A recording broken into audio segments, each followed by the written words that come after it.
all of leadership training really is certainly a topic that transcends industry. It doesn't matter what size of organization you are. Everybody needs it. So everybody could benefit from it. I'm Becky Kiser, Hays Post Eagle Radio news reporter, and I'm talking with Kayley Klaus. She's with Fort Hays State University's professional and continuing education team, and they're launching a new business retention and expansion pilot program. Find out more about it on this episode of the Hays Post podcast.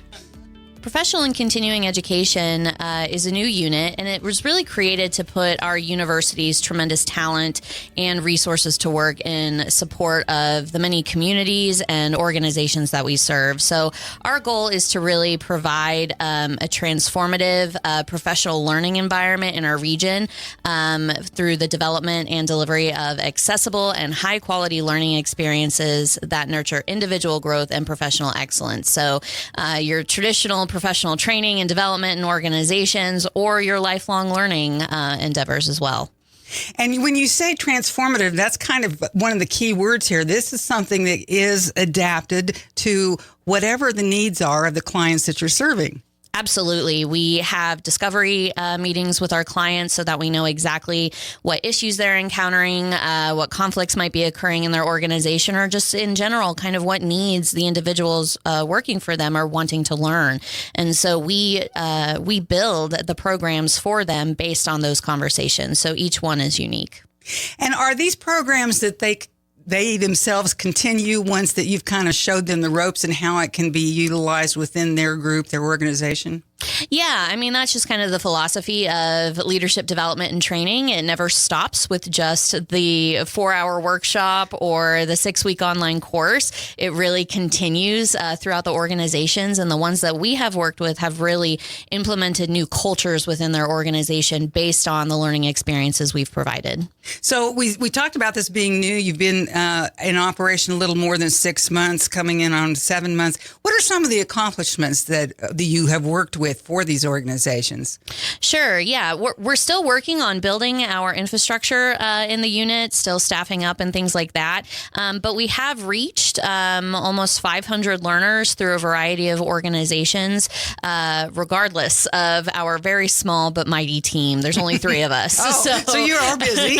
So we're all very, very busy. But we have served organizations like Midwest Energy, the City of Hays, Ford County's Rural Education and Workforce Alliance, Smith County Memorial Hospital. So we're very proud that we've been able to implement some leadership development and training programs in those organizations. And we also have a new offering coming up. We are piloting our new micro-credential course on business retention and expansion, which has been an initiative we've been working on for about a year in collaboration with our strategic affiliation initiative. And that, of course, is relatively new. We've talked to various people, various representatives from the technical colleges and Fort Hays State University, and had everybody in here together talking about the affiliation and how it works and how well it's working. And I think that was people are very, I shouldn't say pleasantly surprised. They knew it was going to, but this was something new for Fort Hays State University. Oh, definitely. I mean, and it's so unique because we cover a very similar service area, our little quadrant in Northwest Kansas. And so we all have very similar goals. So the fact that we came together just enhances our ability to serve the region that we serve. So you talked about some of the clients that you've had. Can you give us any specifics, Kayley, on maybe 1 or 2 of them and things that they were? I guess my question would be too, do they come to you with specific requests of what they need from you? Yes and no. Sometimes organizations have very specific ideas about the training that they would like to have delivered, whether it be something regarding a computer application like Microsoft Excel.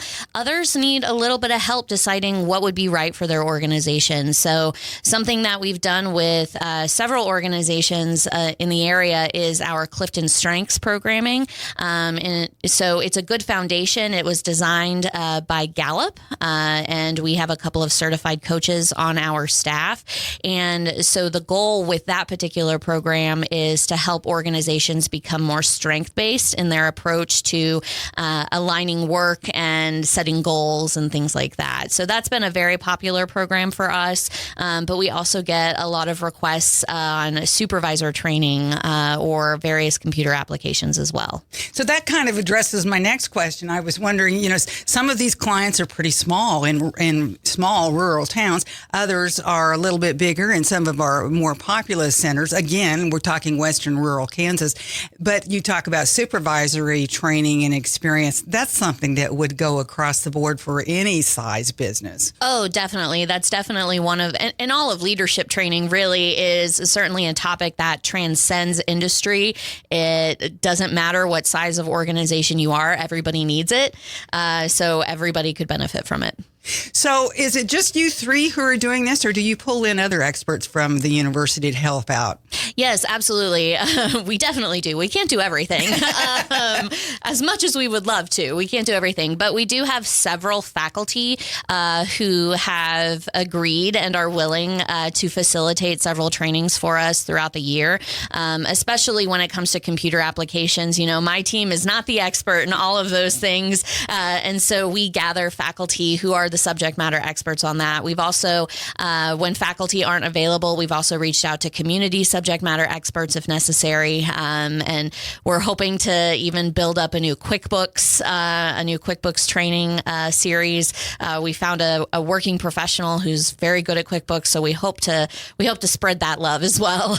Oh, so you're actually utilizing people outside of the campus environment. Yes. We always start with the subject matter experts on campus if we can. But sometimes they're just not available, or we might even have a gap in our subject matter expertise. So we do reach out to some external folks when necessary. Oh, that's a great idea, bringing in the people that know it and can spread that information and help teach. One of the things you and I talked about, Kayley, before we went on the air is something that's on a lot of businesses' minds these days is succession planning especially when it's a small, maybe family-owned or home-owned operation of whatever kind of business it might be, and who's going to take that over when somebody finally decides to retire. And that is a big decision that takes some forethought. Oh, absolutely. And this is something that I know the Small Business Development Center has been working on for a long time. They have certified consultants in exit planning. The problem is a lot of people decide to retire with too short a window to actually exit from their business. So it is an endeavor that takes a good at least 5 years to plan. So it's important to plan ahead. In addition to our business retention and expansion program, which really focuses on retaining businesses in the area, making sure that they have the resources that they need to stay open. But we will be developing in the future, I can't tell you how soon, but a business succession and transition program. So that way folks can learn kind of the ins and outs of that process and be better prepared for it. Oh, that would be very valuable information to have. How do people find out more about this and what kinds of offerings you have? Yeah, so we do have a website, fhsu.edu/PCE. For professional and continuing education. My contact information is on the website as well as members of my team. So you're welcome to reach out to us.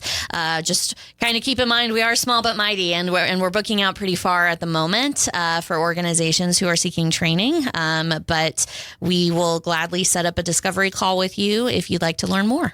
Are you able to work within the their business calendar, or do you have set dates that everybody adheres to?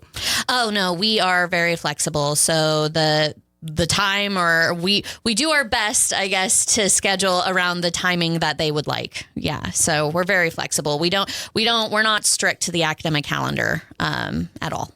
Is there a charge for this service? Yes, and that is unique to the program. It's dependent on many factors, including the amount of time, the number of participants, whether or not there's any travel involved. In some cases, the topic might increase the cost a little bit just because we have to seek a different expert. But we work with that and give you a quote before you would actually sign on to a project.